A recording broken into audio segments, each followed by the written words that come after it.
Уважаеми зрители, преди известно време ви разказах нещо. Предупредих ви за някои неща. Предупредих, че след като те се случат, българският чиновник ще гледа като свършил голямата работа в гащите. Нека ви припомня за какво ви говорех. И ако тази лудница и безхаберие с бежанците не спре скоро, ще се случи непоправимото. Някой ще откраде нещо. Друг ще посегне на някоя жена. И ще стане мазало.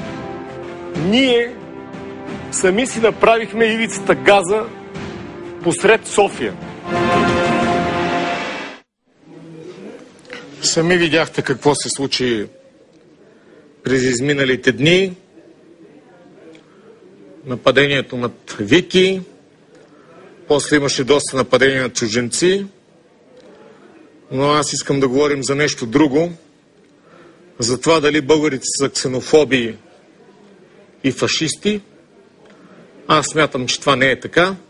Започва операция Слава.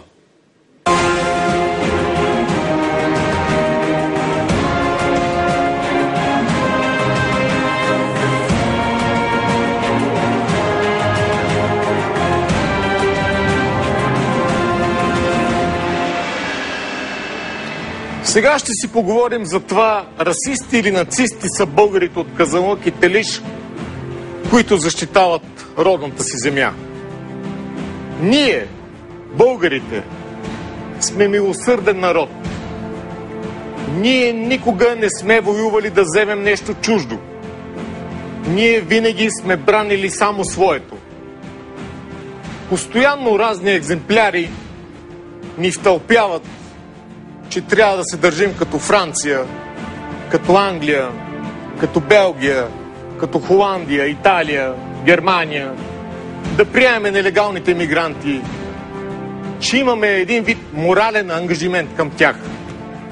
Понеже историята е учителка на народите и понеже тя е вечното мерило за морал, искам да кажа, че морален ангажимент към хората от Африка, Близкия изток, Азия, имат точно тези измислени либерали, европеиди, ЕНП-та и ПЕС-сове.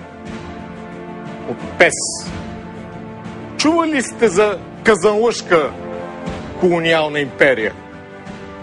А да сте чували за телишка колониална империя?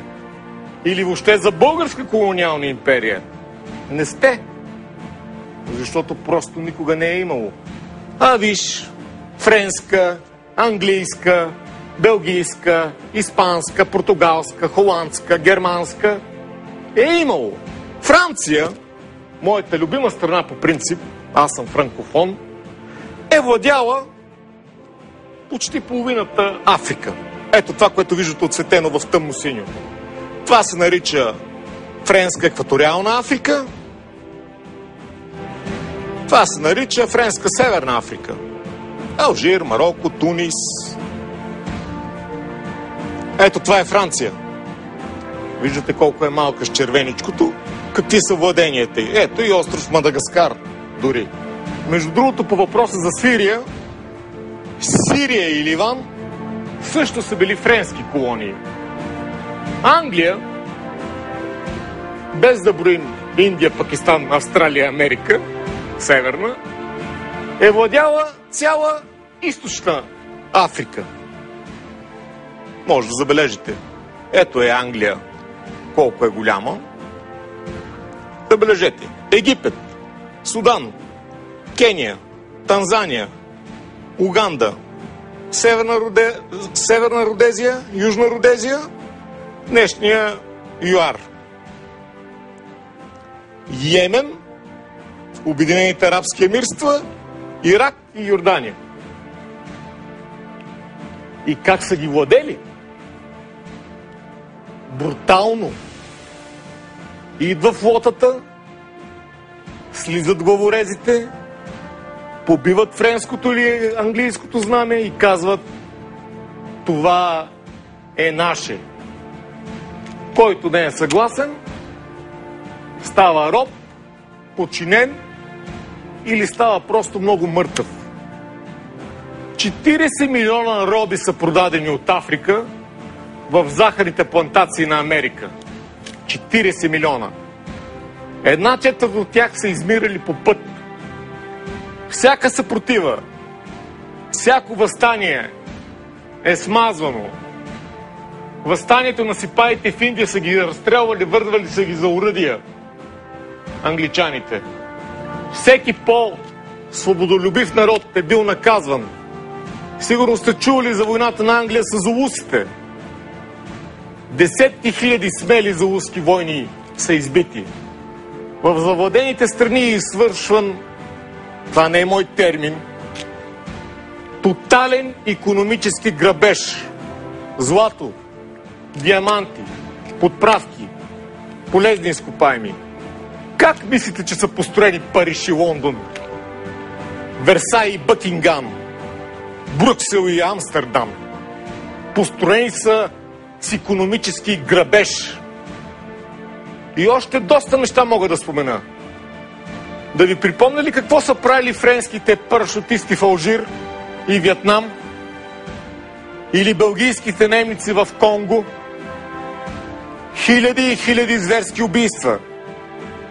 Ние, скъпи френски и английски братя по Европейски съюз, нямаме морален ангажимент към тези грабени от вас народи. А вие имате. Вие се грижете за тях, а не ги давете в Средиземно море.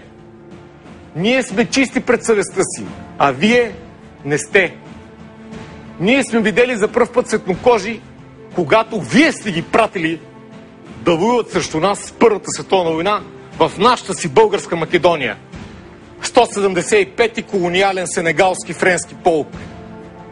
И знаете ли кой ги е бил и пленил на пух и прах? 23-ти Шиптински полк от региона на Казанлък.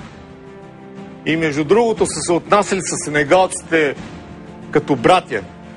Така че, докато вие сте грабели злато, роби, диаманти, нефт, ние тук в България сме пасли овце при османско присъствие.